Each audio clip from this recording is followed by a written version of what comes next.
Hey, well, welcome back to Unapologetically Black Unicorns. And we are back for another wonderful episode with a youth advocate, a young person who is out there doing the thing, as I say, or maybe as they say. And I agree, they're out there doing it. So I brought in another young adult, Nicole, and I would like Nicole to introduce herself. Hi, thank you so much, Karis. So my name is Nicole. Hi, everyone. I am a mental health advocate, and I met Karis through the Building Hope 2022 Strategy Summit in DC in November last year. It was great to be here with you guys. My journey with mental health just started when I was a student in high school, and then that kind of ignited my passion to be a mental health advocate. And since then, I've been working with some mental health nonprofits and some governmental agencies as well to see how to be a good advocate for youth and just to raise mental health awareness in our community. Fantastic.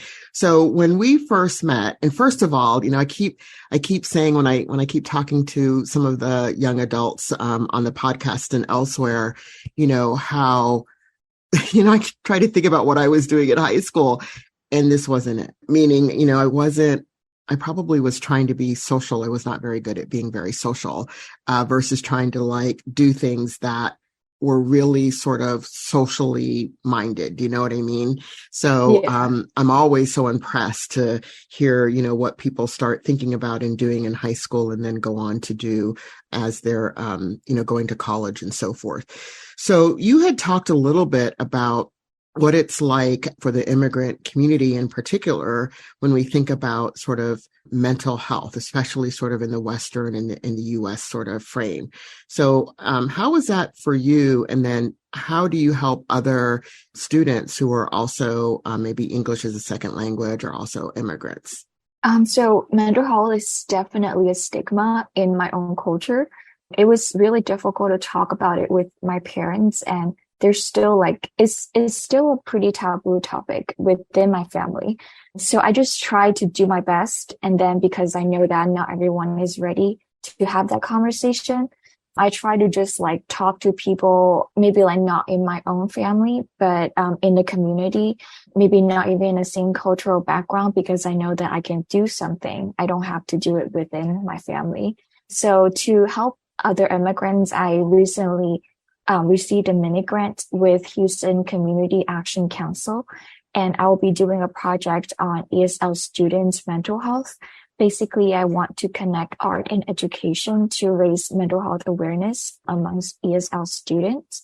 So I just plan to have presentations on what mental health is, some stigmas around mental health, how some resources that can help them, and then art activities as well, so they can learn some healthy coping skills whenever they feel stressed or they feel like they have no outlet to express their feelings. So that's what I'm doing currently. Yeah, I think a lot of people are doing great work in immigrant mental health. So I'm just happy that I'm part of that movement.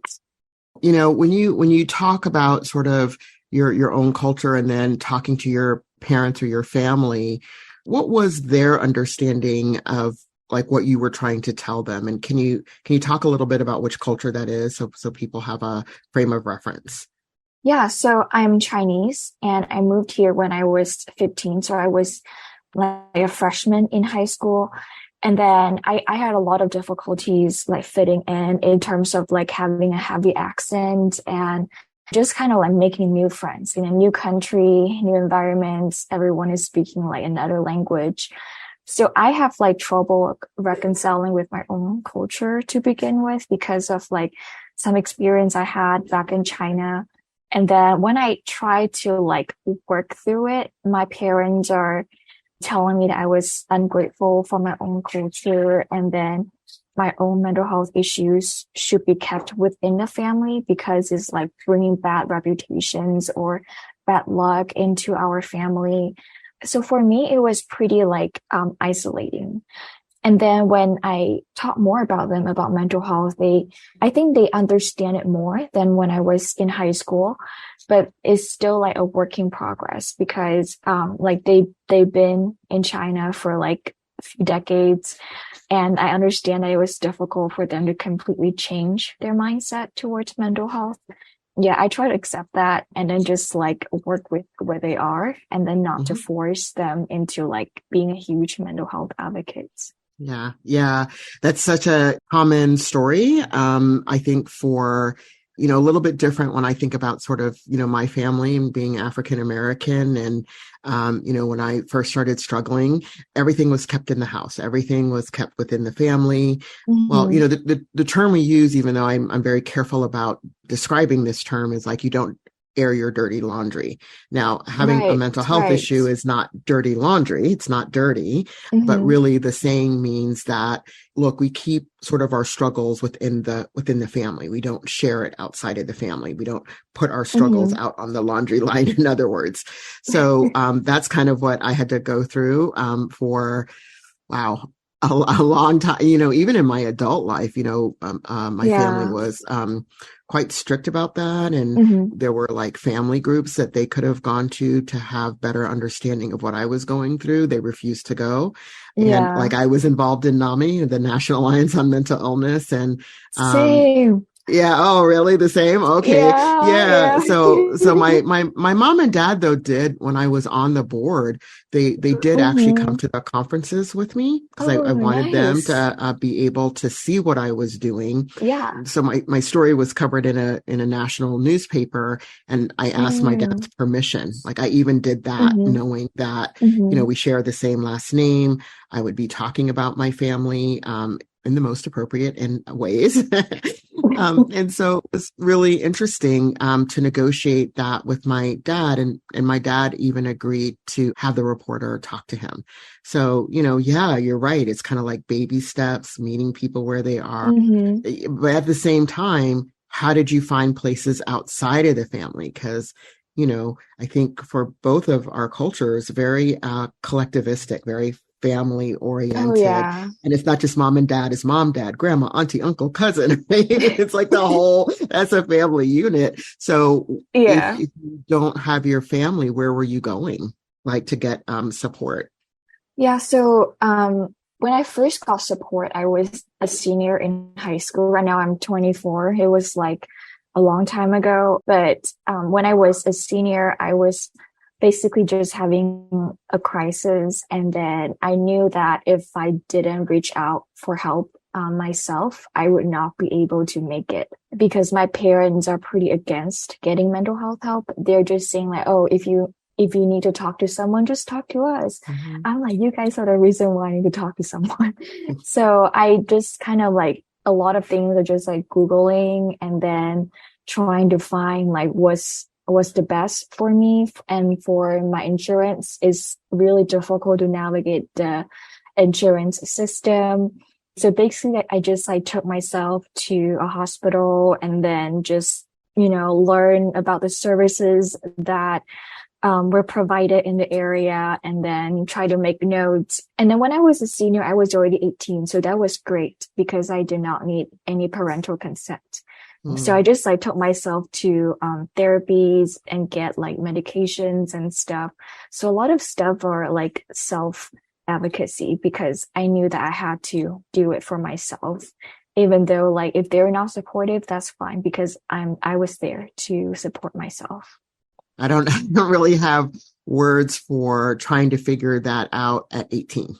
You know what I mean? That Yeah. you're still trying to figure out who you are and who you want to be in the midst of recognizing that you needed help and trying to figure out like navigate that. That's a lot. Mm-hmm. If you think back on that time, what do you wish you would have had? And again, your parents are and your family is where they are, but Mm-hmm. outside of that, what do you wish was available to you at that time to make it easier to get the help that you needed?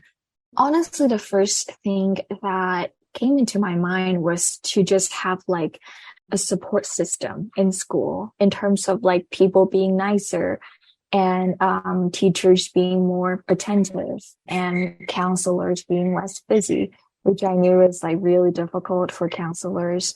So it's just like kind of like people being nicer and more patient to like the quiet students and like someone who didn't speak much English. I think just kind of asking a question of like, oh, how are you doing? Are you doing okay? You are so quiet. Why did you drop so many classes? I think that would be something that I would really appreciate back then. But like in terms of like services, I would hope there was, you know, mental health classes, some sort of flyers, any flyers about mental health in a very ideal environment. I would love to have like psychologists or therapists in school, but I knew that was really difficult. Now that I knew about like the difficulties of hiring a mental health professional in public schools. But yeah, I would just hope that people could be a little bit more patient, a little bit more compassionate. And then I would hope school districts would have a little bit like money to spend on mental health education and services. Wow. Wow. That's such a, to me, things like compassion, kindness, patience, it just seems like such an easy thing. Maybe it's not. Maybe I'm Pollyanna, or somebody who's not very realistic about kind of how humans work. But, I Yeah. think, as an advocate, person who does sort of that work, I think, how do Hmm. you policy niceness? You can't write that like, you Yeah. shall be compassionate. Yeah. But I think, it's really interesting that sometimes in school systems, somebody who worked in school systems years ago, Hmm. that the attention sometimes gets paid to the achiever, to Mm. the Yeah. person who is achieving or overachieving, that's where the attention goes.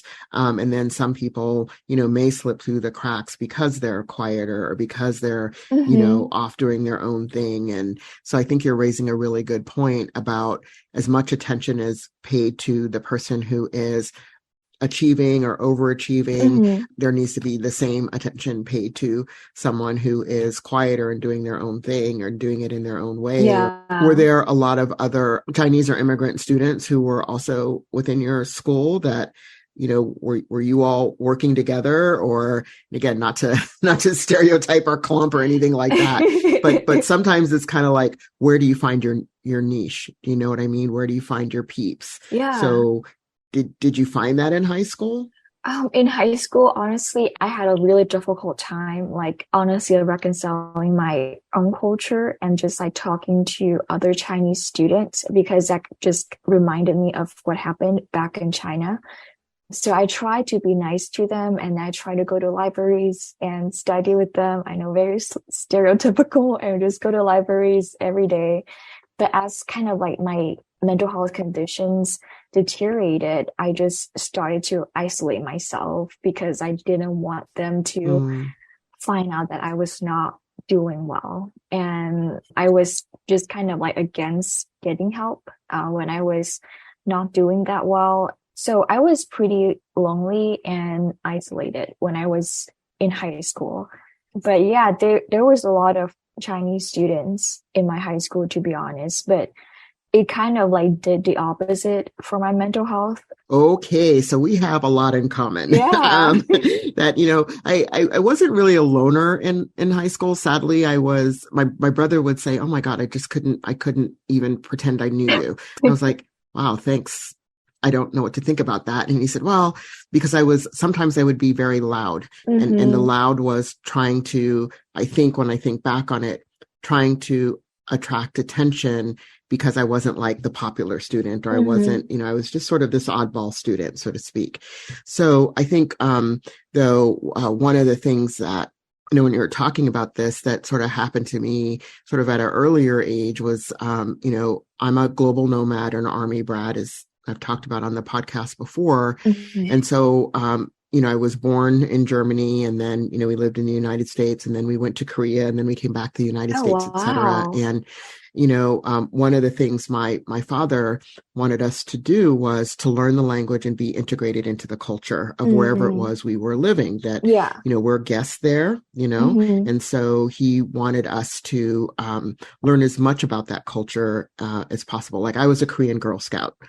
So I don't know. There's some picture of some Girl Scout, troop in which there's this black girl with all the other Somewhere on the Korean Girl internet. Scouts. Yes, somewhere on the internet, somewhere in Seoul, Korea, somebody has that picture.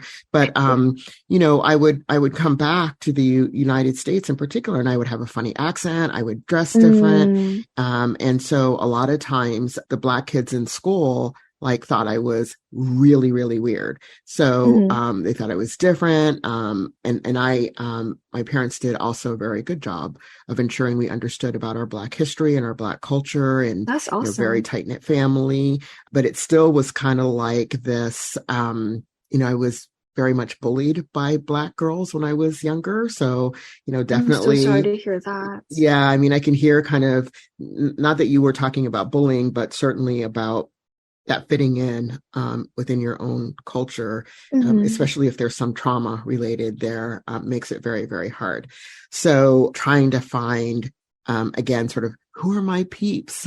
I mean, literally, I think I just found my peeps like in the last, maybe 5 or 7 years. And I found out they're kind of like I found my home in Comic-Cons, oddly. So like Oh, who would have ever thought? And I'm not the oldest Comic-Conner there or the cosplayer, but I wish I had known about that when I was much younger. I think I would have found a very nice kind of community, sort of in the cosplay and Comic-Con community when I was younger, but I didn't know about it. So that's great. Like when I like eventually found my peeps, peeps, I love that word, was when I was in college. I just slowly, so as like my mental health gotten better, I learned how to accept myself. And then I learned how to be vulnerable with other people, which was really difficult. And then mhm, that's how I like slowly accepting people into my life and then just like, accepting mhm. my flaws and then just starting to appreciate myself. And that's something that kind of hearing your experience is something that I want to ask you is like you sound like a third culture kid. I think I read that book a while back is about like kids that are just like everywhere because of their parents' jobs and other factors, and then they're like live in different countries. So how did you develop your cultural identity since you lived in so many different countries? I forget about the term third culture. I usually use global nomad, but third Yeah. culture would be about right. So I think there are a couple of things. One is, again, I think my parents were quite savvy and bright about thinking about how they were doing this, right?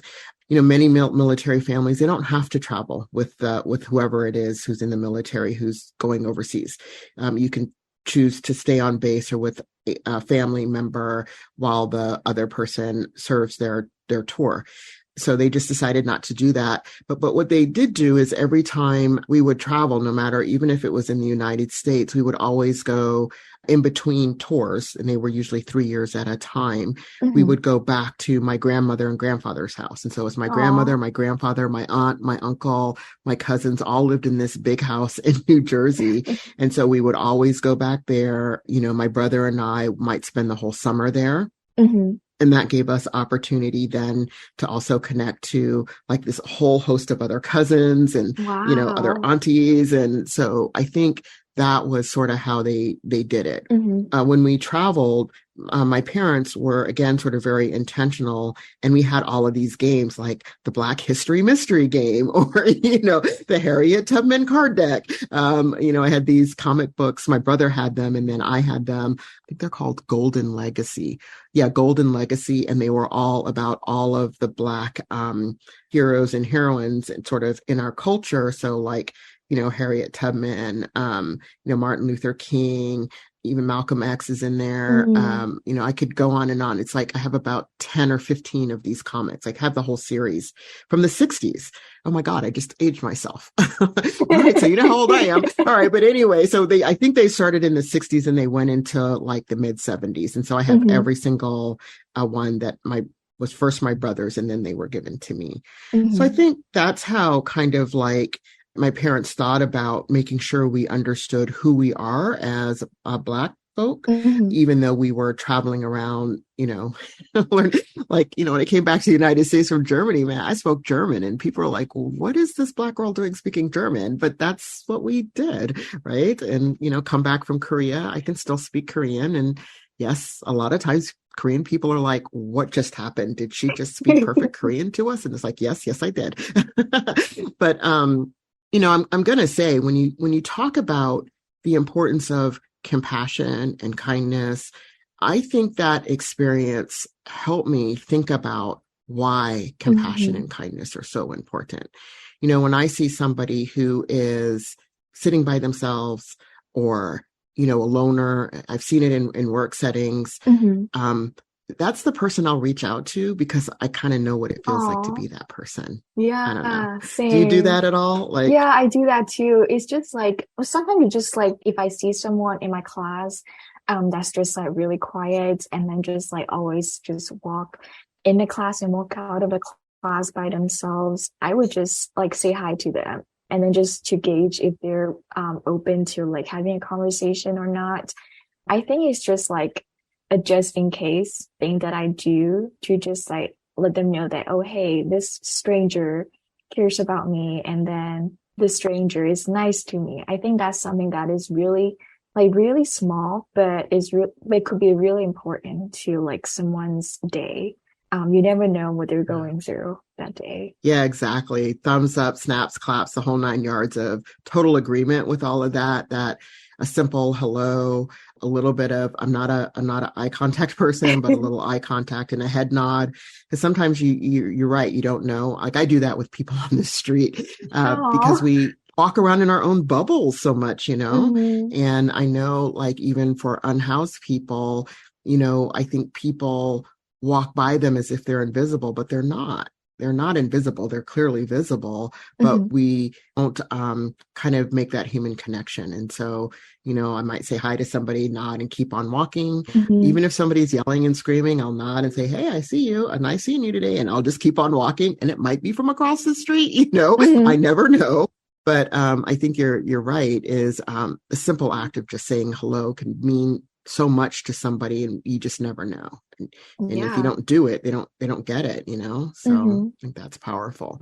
So you talked about the Houston Community Action Council and the award that you got. So how did you come up with this idea of, are you an artist as well? Like you talked about art and Oh doing man, sort of art. I am not remotely close to an artist. I mean, I was in art club in college, but is more like kind of like getting people together, and instead of like, oh, I need to be the best artist in order to be in an art club. So that was like probably the closest thing I have, to art. Mm-hmm, But mm-hmm, the reason why I thought art was really important in terms of mental health advocacy, I think creativity is really important and just introducing that healthy coping skill into people's minds are really important as well.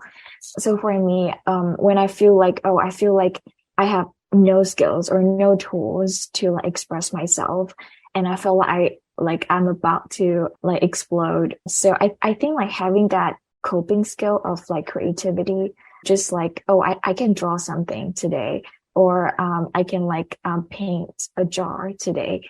That's pretty important to me. It's just like introducing like different components of like coping skills, and then hopefully they can rearrange those components and then come up with some creative coping skills that fits to their own unique needs. Wow, very good. That's really, really cool. When you're thinking about also supporting immigrant and English as a second language students, does it make it easier, do you think, for people to come to have these kind of conversations because it starts off with something like art that's easy to engage people? Yeah, so I honestly feel like what I want to do is try to like open people up in terms of like having a conversation on like their culture and mental health and just kind of like feel like they belong in this community. And I think like art can really help people explore their inner world, kind of like beyond the limitation of words and language. So by engaging in this creative process. They can just tap into their thoughts and just discuss their artwork and how that connects or relates to their emotions or life experiences. And from that, hopefully, people can, just develop healthy coping skills and know how to express their feelings without, trying to write an essay or trying to talk to people. Like, you don't have to talk. Whatever works for you. If art works for you, that's great. And I think that's great for immigrants. That could be a means to just express yourself beyond like having to converse with people if you're not feel comfortable with the language just yet. Yeah. And, we were also talking a little bit about, since you went to the Building Hope Strategy Summit, a lot of that was around strategy and policy and legislation, especially since, a lot of people are talking about, youth mental health crisis in the U.S. How do we get people, like young people, to the table so that, the policies that are being developed or legislation that's being developed, folks are there, not just young people, but we think about, representation matters. We all have different experiences. So we need a diversity of young people coming. Mm-hmm. What do you think about those kind of ideas, and how would you think about how youth can be involved? Yeah, I think that's a great question. I just think that education is really important.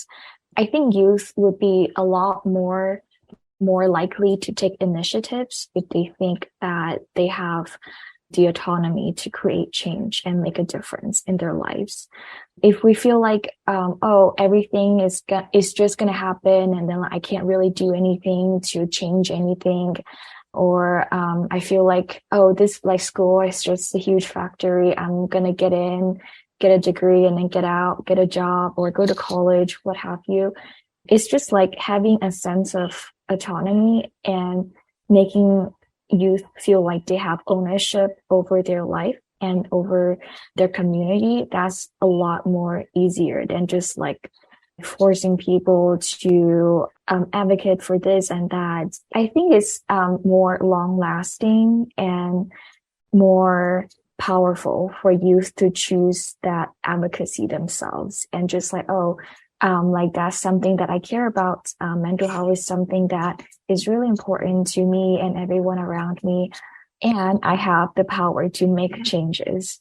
And do you feel like you have that power Yeah, to make those changes? I do. Cool. Yeah. And that summit that I went to, it was really empowering. And then I was so grateful to be able to meet so many professionals in the field of policy and nonprofits and just like providing services and stuff like that. And meeting other youth is really empowering as well. It's just like, I'm not alone in this advocacy. Mm-hmm. Like there's a lot of other people who are doing the same, and then we're all working towards the same goal. We want to make a difference. I think that's really empowering. Oh, very cool. Very cool. There are people who are very invested and see the importance of having mental health curriculum in school and students to have choice of being able to take that curriculum. And then there are people who are like, yeah, no, that needs to be the parents' prerogative to say whether or not a student should have mental health and mental health curriculum, access to mental health education in school. So what do we need to do to help folks who are kind of thinking that somehow parents should have that oversight? I feel like mental health is just like physical health. If we have physical health education, then I think it makes sense to have mental health education. And it's not like introducing an idea to like a kid's brain. It's just kind of like widening their perspective and letting them know that, this exists, and then this could happen to anyone in my life.